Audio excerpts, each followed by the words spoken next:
Hello everybody, my name is Anita. I'm one of the support coaches, and in today's video we're going to be going over phonological awareness in children. And this is session 10. And before we begin, I want to let you know that you can stop the video at any moment to get up and move your body, get something to drink, or have something to eat next to you. And you should also have a notebook and a pen or a pencil ready, as we're going to be taking some notes and answering some questions throughout the video. So the phonological awareness lesson is covered in two videos, part 1 and part 2. This is part 1 of the video, and from both of the videos, you'll be able to describe the development of phonological awareness in children, explain 3 key strategies that enhance the development of phonological awareness in children, and plan for and practice strategies within your own classrooms. The overall agenda for both parts is introduce you to phonological awareness, building children's phonological awareness, and practice 1, focusing phonological awareness during reading, practice 2, sorting, and practice 3, speaking and listening games.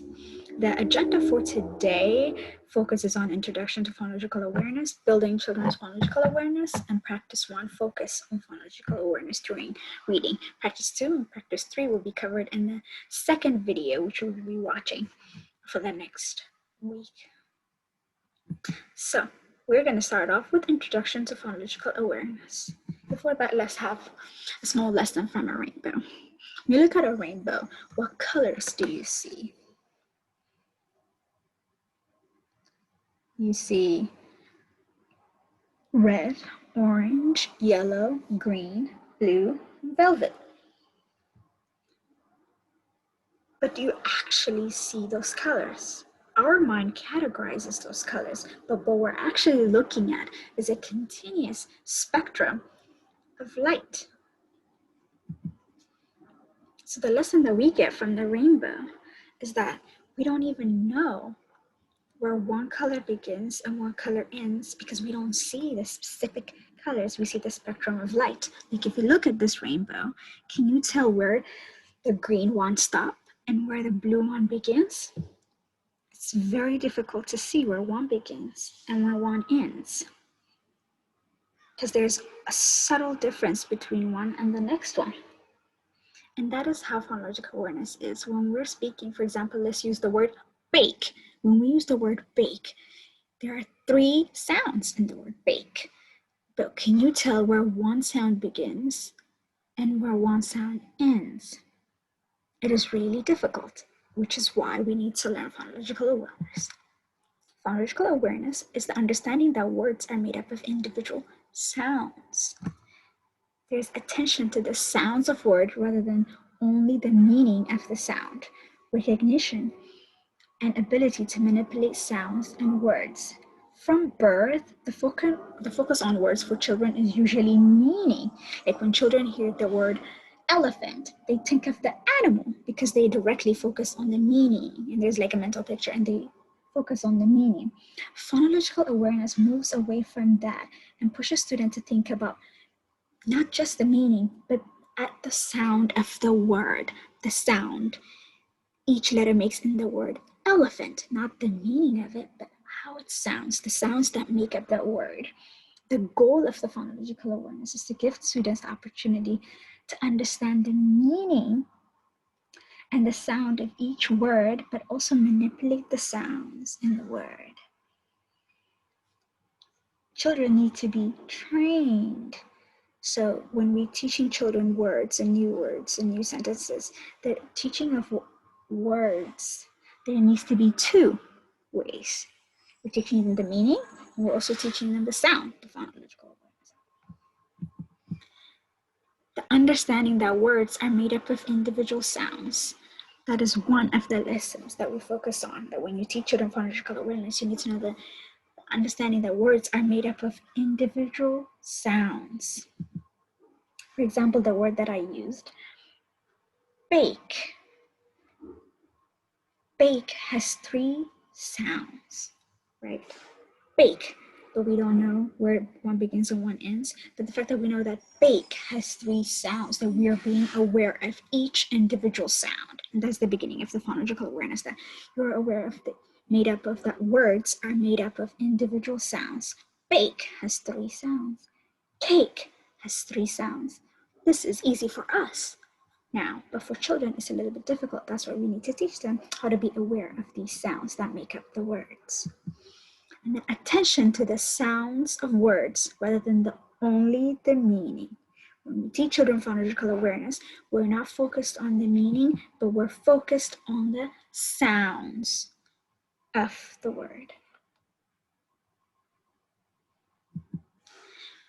Let's look at this example, recognition of sound and language. A teacher asks, this is an example. Teacher asks, Max, can you point to the picture that has a different beginning sound?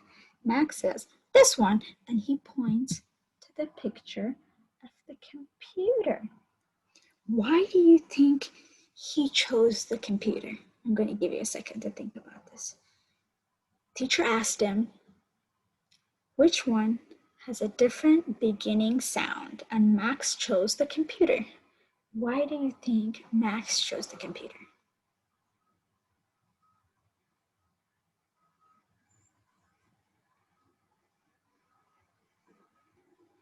Max chose the computer because he is thinking cow and pig live on a farm. They are both animals. The computer one is the odd one out from that group. So he is still thinking about the words and their meaning. He's associating the words to the meaning, even though the teacher asked him which one has a different beginning sound. When we look at the options, he went straight to the meanings and he associated that the cow and the pig are animals. So the computer one had to be the odd one out. So he's still thinking words through their meaning, interpreting words through their meaning and not through the sound. Sound and language. Odd man out.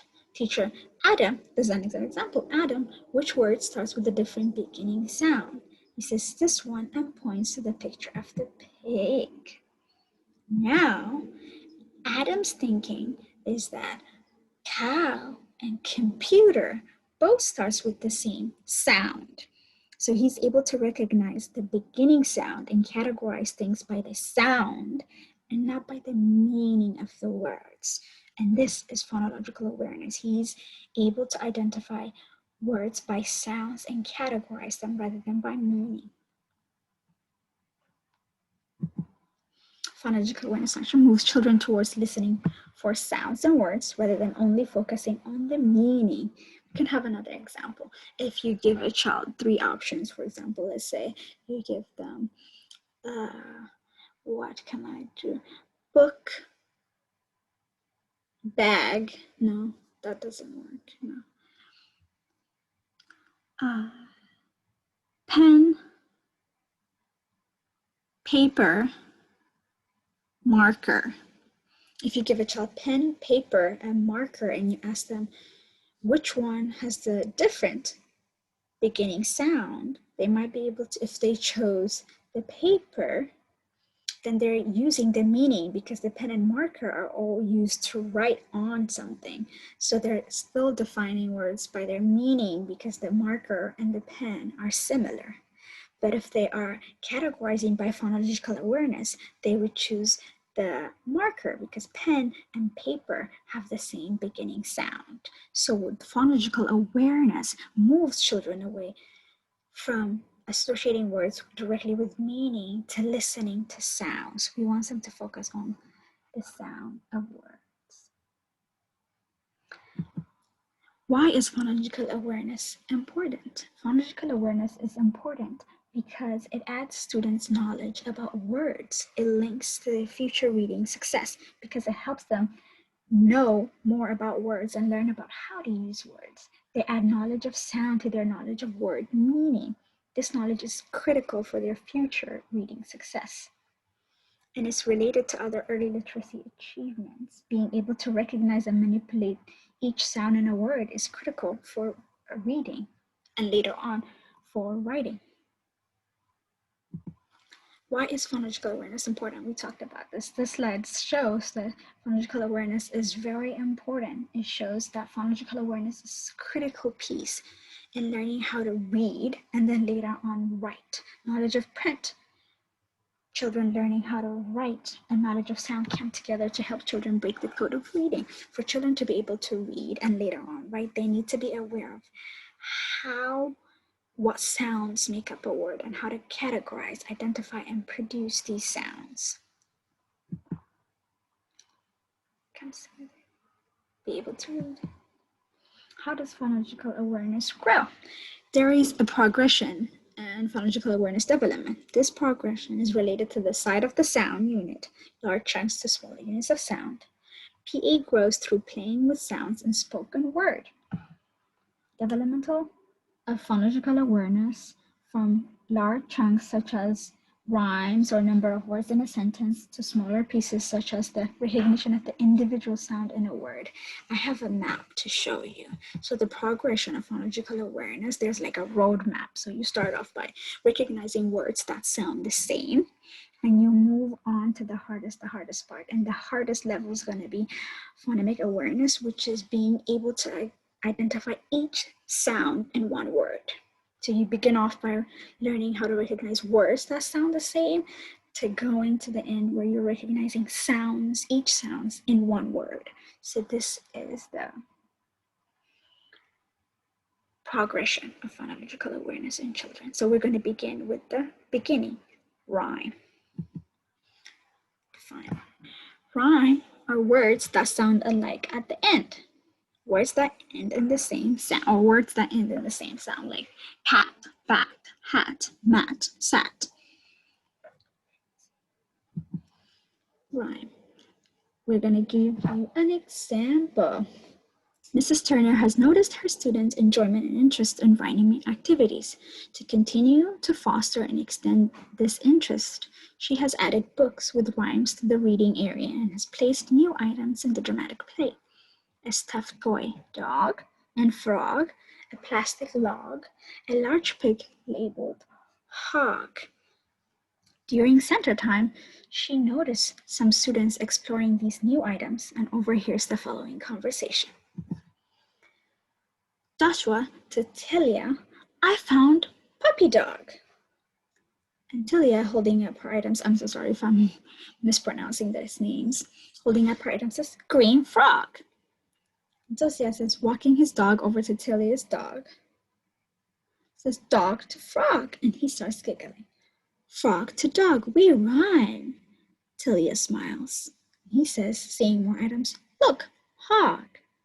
And she giggles and picks up the log and says, like in a farm story, log for hog. And he holds up his item and says, dog, hog. She holds up her items, frog, log. And they start laughing. Mrs. Turner comes in and says, wow, I hear some wonderful rhyming over there in the play area. Tilia and Josiah, will you be our class poets and share your rhymes? And the other students turn to look, and both show their items. And she says, frog and log. And he says, hog, dog. Many smiles and laughters. Mrs. Turner says, excellent, you two are good at finding words that sound alike. These words rhyme. What did you notice about this activity? What did you notice about this whole activity, what the teacher did inside the classroom to help children learn about phonological awareness, learn about the beginning basic phonological awareness level, which is rhyming? What did the teacher do in this classroom? How did she facilitate the learning? I'm going to give you a second to take some notes.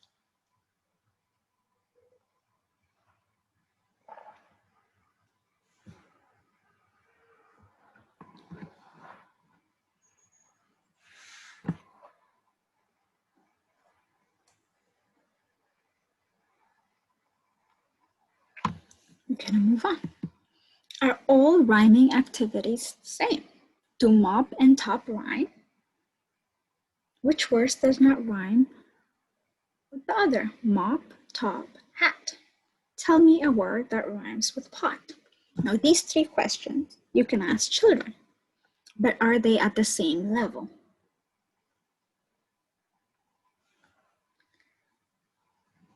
They are not at the same level. Rhyme levels of difficulty. Do mop and top rhyme is teaching children how to identify Because you're asking them if they rhyme. So they're learning to identify if those two sounds are the same. Which word does not rhyme with the other? It's a classification question. You're asking them to classify. Tell me a word that rhymes with pot. You're asking them to produce from their own knowledge. So there are 3 levels of difficulty when it comes to rhyme. There's identifying sounds, there's classifying sounds, and producing a word based on the sound that you're asked. So when we get back to the example, Mrs. Turner noticed that the children liked it. So what she did, Mrs. Turner did, in that scenario, do we have the scenario? Okay, in the scenario, in the example that we used in the Mrs. Turner's class, what the children did was identify. If we go back here, the children were identifying frog to dog. We rhyme, look, hog. And even the teacher asked them to present the words, and they produced frog and log, hog and dog. So they're identifying words that sound the same. But to do that, the teacher is actually not just helping them recognize that they're rhyming, but she also had materials inside the classroom to make sure the students by themselves are recognizing. So the teacher didn't teach these words, the words to the children. They were able to see the stuffed animals and recognized each word, and then figured out that those 2 words sounded the same. The teacher told them they rhymed, but she gave them actual physical materials to help them learn. So this activity was an identification activity. They were learning how to identify words that rhymed. Now we're gonna watch a simple video of a teacher reading a storybook in her classroom. As we watch, I want you guys to think about what level of rhyming she's using in the activity. Remember our levels? We have, let's go back, we have identifying, classifying, and producing. So there are 3 levels. When we watch this video, I want you guys to think about what level of rhyming the teacher is using. Pay attention, I'm gonna read it to you. For a middle-sized bowl and a small one, on top of that you need a hat. Hat. Maybe silly hat. A short flat hat or a tall one. Listen to the word hat. Think about rhyming word that rhymes with hat. What? Can you sit down? What cat? Cat rhymes with hat. Adam. Sad rhymes with. Oh. Okay. In that video, what do you think was the level of rhyming ability that she was asking the children? Was she asking them to identify, classify, or produce? She was actually asking them to produce.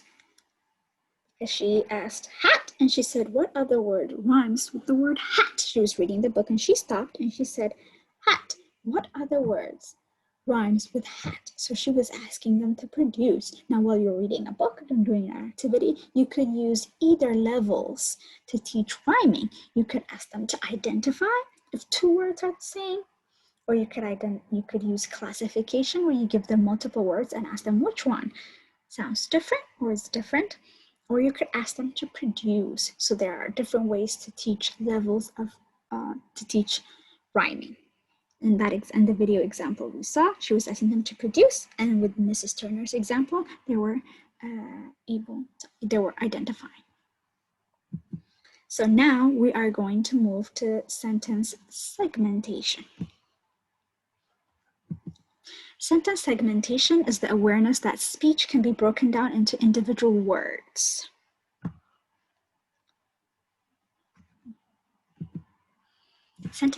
Okay, we are going to use another example. During circle time, Mrs. Jones gives a few coins to each student. Miss Jones says, okay, boys and girls, I would like you to help me count how many words are in this sentence. I like cake. Lay out your coins and push 1 for each word. Children do it and they say 1, 2, 3. Miss Jones says, listen carefully. Repeat the sentence. Repeat after me and push out one coin for each word. I, push the coin, like, cake. Miss Jones, now how many coins did you push? The children say, 3. Miss Jones says, great job. Each of you have 3 coins because there are 3 words in the I like cake sentence. Let's try it again. How many words are in the sentence? Jose is a nice boy, and the game continues. So in this example, the teacher is using coins to teach children sentence segmentation. They're segmenting the sentence. So the sentence is, I like cake. And they're learning to cut out each word, the sentence up by each word, and recognize how many words are in the sentence. I like cake. She used coins for this, for her practice. She's using coins to teach them. Now we are going to beginning sounds, how to teach children beginning sounds. I'm going to use another example. Mr. Williams sees a group of students pulling out a box of his homemade picture cards. They open the box and dump out the cards. Mr. Williams has used 3 cards to play sorting and matching games with small groups of students in a structured way, but he stays back and waits to see how the boys will use the picture cards. Sam, I see sun, sailboat, sandbox, S, like in my name. My name is P, Paul says. I see popcorn, puppy, pancake, like my name. Tito, moving card around, says, I don't see my letter T. Paul says, here, it's toy. Tito moving cards with Paul, oh look, tree. And Sam says, here's tiger. Mr. Williams decides to go over. Hi guys, what are you doing? And Paul says, words like names. Mr. Williams says, tell me more about that. Tito says, I have toy, tiger, tree. Sam says, mine is S. Sun, sandbox, sailboat, and he shows his cards. Mr. Williams says, looking back at Paul, what cards did you pick, Paul? And Paul, laying down his cards, says, pancake, puppy, popcorn, like Paul. Mr. Williams, excellent work, guys. You have all chosen pictures of things that begin with the same letter as your names.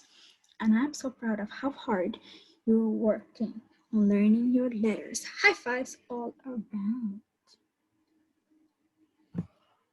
So this is an example of how a teacher, Mr. Williams, taught the children how to recognize the beginning sounds of words. Beginning sounds. What other methods can you use to teach children beginning sounds? In this example, he used cue cards, laminated the cue cards with different animals, and had all the different things like popcorn and puppy, pancake, sandbox, sailboat for each letter of each child's name laminated and ready, so the child is able to recognize the first sound, the beginning sound in their name, and in the other objects that were presented in the cards. So Mr. Williams is using cards to teach children. But what other methods and materials can we use for teaching beginning sound? And what was the one that was suggested in the podcast that you listened to prepare for this video? I'm going to give you a second to think about that.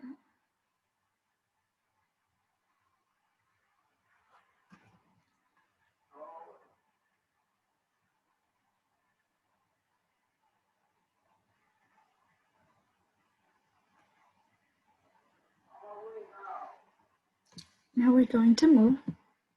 Are all beginning sound activities the same? No. Do mop and mat sound the same at the beginning? Which word doesn't start with the same sound as the others? Mop, mat, bug. What is another word that starts with the same word as mop? Again, beginning sound, level of difficulty. Do mop and mat sound the same is an identification question. Which word does not start with the same sound as the other? Mop, mat, and bug is a classification question. And what is another word that starts with the same sound as mop is a use question. Just like when we learned about rhyming, when it comes to the beginning of sounds, there are 3 levels. Just like rhyming, there's identification, classification, and producing. So you can use Each three methods of questioning to grow children's knowledge of beginning sounds. Beginning sounds. This is the example that we saw. Alternative beginning sound levels of difficulty. Revisit the ways that we generated for developing beginning awareness in our classroom. Take a few moments to determine. We are going to watch a video, and in that video, I want you guys to figure out what level of difficulty the teacher is using to identify or classify or produce. I want you guys to figure out what level is the teacher is using. So how many days are you home? 3. You'll be home 3 days, and you'll come back and visit for 4 days. You'll go home. That's right. Okay, let's talk about our question of the day. Let's read all together. What starts letter D? What sound does it make? D, D, D, D. Window? D, D, doll? Does this doll start with a D? So in this example, the teacher is using identification. She's using the identify level of questioning to get the children to recognize the word. She was saying do, do, do. She was teaching the d sound and using that d sound beginning, the d beginning sound to identify words. So she was using the identification. Now we have moved on to the syllables section of phonological awareness. If you remember, in the rhyme, there are 3 levels. We can use identification, identify, classify, or produce. Sentence segmentation is dividing the sentence into each word. Beginning sound is recognizing the sound that it begins with, and we can use 3 levels: identify, classify, and produce. Now we're at the syllables. Another example. Mrs. Taylor has recently added materials about dinosaurs in the Science Center, and the children have really enjoyed the books and figures about dinosaurs, as well as playing archaeologists using the microscope to discover dinosaur parts in the sand table. Mrs. Taylor's class has been working on sounds and words. One of the classroom's current learning goals is to blend sounds into words. Mrs. Taylor has brought a helper for beginning this work. Mrs. Taylor says, "We have a visitor at the class today who needs our help." She brings out a large dinosaur puppet from a bag in her lap. Too much excitement. "This is Dan the dinosaur." Kids say, "Hello, Dan," and wave and welcome him. Teacher says, "Dan needs our help. He has some sounds to tell us and wants to know if we can tell him what words they make." Kids say, "I can help, I can help. We play word games. We play with dinosaurs on our sand table." Teacher to Dan, "Dan, tell us some sounds." And Dan says, "Okay." Dan, brief pause. "Oh, sir." Dan repeats a little faster. "Dinosaur." Let's say it together. Dinosaur. What word is that? And the kid's thinking. Mrs. Taylor, "Dan, that is tough. Can we say it again? Class, let's try to push together or blend the sounds that Dan is giving us to see if they make our sound." Dan, "Dinosaur, dinosaur." Cedric, "Dinosaur, like him. He, dinosaur." Mrs. Taylor, "Good work, Cedric. Dinosaur blended together is dinosaur." Mrs. Taylor, "Dan, do you have more sounds for these smart students?" Dan says, "Yes. Help me with this one. Listen carefully. Gigantic. Gigantic." Oh, I made up on this one. Mrs. Taylor says, let's repeat it, Dan. Gigantic. Again, gigantic. And Cecily says, "Gigantic." Mrs. Taylor says, "Very close." No, she said, "Gigantic." And Mrs. Taylor said, "Very close, Cecily. Other ideas?" "Can you repeat for us, Dan?" And Dan says, "Certainly." He says, "Gigantic." And Louis says, "Gigantic." And Mrs. Taylor says, "That is Louis. Gigantic together is gigantic." Now, in this example, how did the teacher help the children produce the syllables, learn about syllables? Remember, it's not important that they identify the number of the syllables, but they are able to combine the syllables to create the word. So think about what the teacher used, and also think about your podcast, the video, the podcast that you listened to. What methods did the teacher use? So in this example, the teacher used objects. Right? She had Dan, which is the dinosaur. He said the words, so she had Dan the puppet, but she said the words, so it's mainly she made the syllables and asked the children to recognize what words were being said by adding the syllables together. Now we're going to watch a short video about syllables and the teacher using a clapping method to teach syllables. Word, shout it out. If you think you know a word, shout it out. If you think you know a word, if you think you know a word, if you think you know a word, shout it out. Let's say it together. Clap with me. Ambulance. Again. Ambulance. Ambulance. So in this video, the teacher is using actually the most common method of teaching children syllables is ambulance.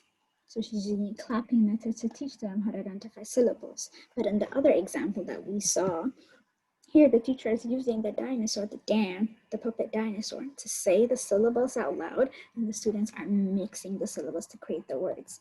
But in the video example that we saw, the teacher said the word, and then they clapped for each syllable. So the children are able to recognize each syllable and also say the whole word, recognize the whole word. Now we are at the onset rhyme section of the phonological awareness. Onset and rhyme are parts of spoken language that are smaller than syllables but larger than phonemes. Onset is the initial consonants, sounds of a syllable. Rhyme is the part of a syllable that contains the vowel and all that follows it. So onset is the initial consonants, sounds of a syllable. Rhyme is the part of a syllable that contains the vowel and all that follows it. For example, let's see. So although rhyme sounds like rhyme, they are not the same. Onset rhyme knowledge contains much later on the development section. Then rhyming, children who are able to blend and segment the onset and rhyme words are ready to map their knowledge onto later words. Let's see. Example, onset and rhyme. During flea play, Mrs. Jones notices that Jose is playing with the onset and rhyme card. Mrs. Jones asks, Jose, what words are you trying to come up with? He says, I don't know. Mrs. Jones says, well, let's see how many words we can make with at. She pulls out the C, onset card, and the at rhyme card. What do you think this word is? She puts together. And Jose says, cat. Mrs. Jones, you are right. This says cat, cat. Now, what do you do to make the word cat into the word hat? Jose, take off the C and put on an H. Ha sound. And Mrs. Jones says, that is correct. Hat makes hat. So in this example, note that the onset rhyme level that printed letters and words begin appears in the instruction. Students are now at the level that they're combining their knowledge of print and sound. So with this example, Jose is mixing his knowledge of words and sounds and his knowledge of print. He is able to read C and H and E and T, which is his knowledge of print, but he also knows the sound that they make. So now he's able to decode and read words. This may not happen with children in preschool levels, but C, the letter C, is the onset, which is the consonant, the initial consonant sound, and rhyme is part of the syllable that contains the vowel. So the at is what A is the vowel, and T is what comes after it. So this is the rhyme that contains the vowel and what follows it. So cat. So this might be difficult for preschool children who still haven't learned the print, who don't have the print knowledge that this is letter C and this is letter A and T, and letter A and T together makes the at sound. So like we said in the beginning, helping children with phonological awareness and helping them recognize the sounds helps them with reading and later on writing, because they're able to mix those two together to learn how to read. And next, the hardest stage is the phonemic awareness. So we are at the phonemic awareness stage of phonological awareness. Phonemic awareness is phoneme, the smallest part of a spoken language that makes a difference in the meaning of the word. Phonemic awareness is the ability to hear, identify, and manipulate the individual sound, phoneme, in a spoken word. Example of phonemic awareness. While reading Llama Llama, Mrs. Mama, Mrs. Jones says, "Okay, everyone, listen for the rhyming words Llama Llama, warm in bed, wakey wakey, sleepy head." Children say bed and head. Mrs. Jones says, "Great job. Let's count how many sounds are in the word bed. Put our fingers for each sound. B, E, D. Bed. 3 sounds," children say. Miss Jones says, "Yep, you're right. How many in head?" D. 3. Say 3. This example shows you that this example is actually from the podcast that you listen to. So shows you how book reading and storybook reading could be used to teach children phonological awareness. Actually, book reading is a great way to teach children each level of the phonological awareness that we have covered. So, why is phonological awareness important in early childhood development? We talked about this in the beginning, but it is important because it adds the knowledge of sound to their knowledge of word meaning. And this knowledge is critical to their future ability to read and be successful in reading. Being able to recognize and manipulate the individual sound and word is a critical skill for reading. Research also shows that phonological awareness and early literacy achievements are very related. Explain the progression of phonological awareness skills. Phonological awareness is related to the size of the sound unit, large chunks to smaller units of sound. And it goes through playing with sounds and spoken word. Remember, we talked about it when we looked at our umbrella. There are 3 levels. There are a lot of levels. We start with rhyming, which is recognizing that 2 words sound the same, to recognizing the smallest unit of sound in 1 word. So it starts from the bigger chunk and it goes to the small one. 3 practices for improving phonological awareness. The 3 practices to improve children's phonological awareness is focus on phonological awareness during reading, sorting, speaking, and listening games. So we're going to be covering number 1. Focus on phonological awareness during reading. Yeah, we're focusing on that one. Focus on phonological awareness during reading. Select text that contain rhymes or alliteration. So when you're teaching children phonological awareness, reading time, select texts that contain rhymes or rhymes that contain a lot of rhymes, that contain words that are rhymes or words that are easy to use to teach syllables and to dissect. So select books that are good for phonological awareness teaching. Draw attention to rhyme and beginning sounds during the reading of the text, and use text embedded phonological awareness instructions. So we're going to go one by one and see. Focus on phonological awareness during reading. Use books that contain rhymes. Use a variety of texts. You could use read-alouds, big books, poems, nursery rhymes, even songs. So picking out the right book is one of the first steps. And using books to teach children about phonological awareness. You want to know what kind of book, and you can use a variety of books like that are listed here. And we're going to use this video example to see. But I wanted to show you something about this story. It says, "Follow my funny feet." I hear that sound. I hear that sound a lot. Follow my funny feet. Wait, do you hear that funny sound? Ha! Funny? Funny? Okay, check this out. Check this out. F? What? F? Okay. Follow my funny feet. Okay, I'm gonna stand up and read this one. Oh, because we got some funny feet. We got some funny feet. Okay, but listen. But when we stand up, we gotta stand up by the edge so we have lots of space, okay? Thanks, John Yu. Thanks, Xiaodong. So you might have to scoot back. Thank you, Teacher Eileen. Okay, here's our story. Please go back. Please go back. So everyone can see. Okay, here it is. Ready? It says, follow my funny feet. Stop. So turn it. It says, follow my funny feet through the forest.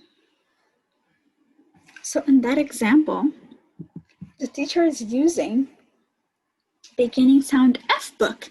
He's using a book that has a lot of words that begin with the beginning sound F. So he specifically, purposefully chose the book. So because he's focused on teaching the children phonological awareness of understanding the beginning sound F. So he was very intentional. So draw attention to the alliteration or rhyme presented in the text. Address another phonological awareness feature while using the word presented in the text. So what that teacher did in that book is he kept saying F, F, F. He drew attention to the sound and the other words in the book that have the same beginning sound. But he could also use another phonological awareness feature like which words rhyme or syllables. He could have used any of the different phonological awareness features. We're gonna watch another video. Cars and buses go past me here in my community. Children playing at the park. People jog before it's dark. We go with our family. Stores are open. Come and see. Now listen to these words, Emily. So in this example, what did you notice about the teacher's phonological awareness teaching method? What did you notice? Let's replay it again. Let's go back. Let's replay it again. I want you guys to carefully watch. Cars and buses go past me here in my community. Children playing at the park. People jog before it's dark. We go with our family. Stores are open. Come and see. Now listen to these words, Emily. So she is changing. So when she is speaking, when she gets to the word that rhyme together, park and dark, she uses the same kind of reading sounding method so the children are able to recognize those two words rhyme. And she does have the text inside the classroom and she's reading it in front of them. She's using different sounds. So when she gets to the words that rhyme, she's changing how she's saying them so they recognize those two words. She reads and then she goes park, dark. So she says them louder, or you can say them slower or softer, the two rhyming words, so the children are able to recognize those two words to rhyme. Another example is you could use Llama Llama Red Pajama. This is a great book to use to teach children phonological awareness. Let it be rhyming, beginning of words, syllables, sentence segmentation, any of the categories of phonological awareness. This great book can be used. For example, while reading Llama Llama Red Pajama, Mrs. Allen stops to discuss the sound in the story. Mrs. Allen says, "Who heard a pair of rhyming words on this page?" Ella asks, "Drink, sink." Mrs. Allen says, "Great, Ella. Can you think of another word that rhymes with drink and sink?" Ella says, "Pink." Mrs. Allen, "That's great. These words rhyme, so they have the same sound at the end. However, the first sound is different in each word. What is the first sound in pink?" And Ella says, "P, p." Mrs. Allen says, "Great job. Who can tell me the first sound in sink?" And this goes on. For example, in this example, the teacher is using different sections of phonological awareness teaching to teach children. So in the first question, she asked, "Who heard a pair of rhyming words on this page?" So she's asking them to produce from the reading. And Ella says, "Drink and sink." And the teacher asked, can you think of another word that rhymes with drink and sink? She's asking her to produce. Remember in the rhyme section, we had identify, classify, produce. So the teacher is asking the child to produce a new word that rhymes like the word she gave her. And Ella says, pink. So Silence says, that's right. These words rhyme together. And now she's moving to a different section of phonological awareness, which is recognizing the first sound. So she asked her, the first sound is different in each word. What is the first sound in pink? And Ella was able to recognize the first sound. She said, p, p. And the teacher is asking, what is the first sound in sink? And then another student would answer. But you can see with just this reading example, the teacher is using different sections of phonological awareness and different methods, level methods, to teach the children phonological awareness.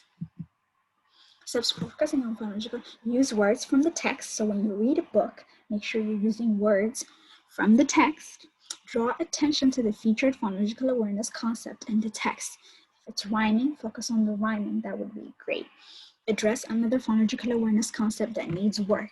So in the prior example, she does acknowledge the words that rhyme, but she also asked them to produce a new one, but she also asked them to recognize the first sound. So when you read a book, you use the words from the text, draw attention to the featured phonological awareness concept in the text. If it's rhyming, great. If it's syllable recognition, great. If it's phenom recognition, great. But also add on your own phonological awareness concept that needs work. So if you recognize a child needs work recognizing the first letter of the word, while you're reading a book, you could work on them with that and also rhyming at the same time. Focus on phonological awareness during reading. This is also another great book, Skippy Jones and the Big Bones. Just in the word, Skippy Jones and the Big Bones. That's two words that rhyme. So this is another great book to use that you could teach children phonological awareness with. Focus on phonological awareness during reading. Read the text of a storybook on the following slides. We're going to. What could the teacher do at this point in the story to develop phonological awareness? So we're going to have an example following. I want you guys to think about what the teacher can do at this point in the story to develop phonological awareness. Hickory dickory dock, the mouse ran up the clock. The clock struck 1. The mouse ran down. Hickory dickory dock. How would you embed phonological awareness instruction at this point? I'm going to give you some time. How would you do it? What would you add? How would you teach phonological awareness by using this example?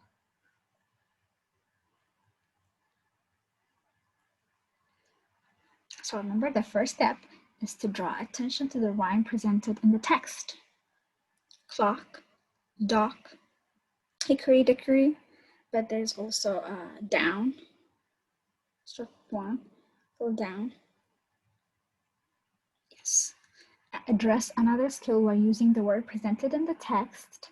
So you can ask the children if the word dickory and dock have the same beginning sound.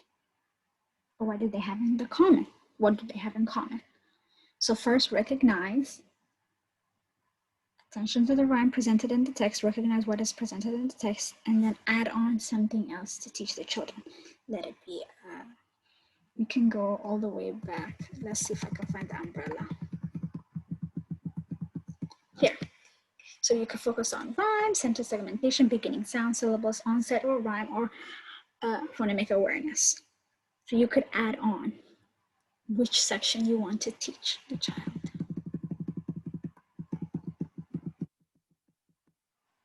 Next time, in the second video, we're going to be talking about sorting and speaking and listening. So this is it for today. And what we covered today is phonological awareness grows from playing with sounds and spoken word and progression from using large chunks to smaller units of sound.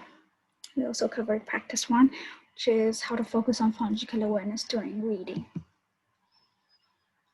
And this is going to be our assignment that you're going to do. It's going to be on iLearn, so you don't have to worry about it. Or the whole description of the assignment will be on iLearn. And that is it for today. Thank you, everybody. Have a happy day. Bye.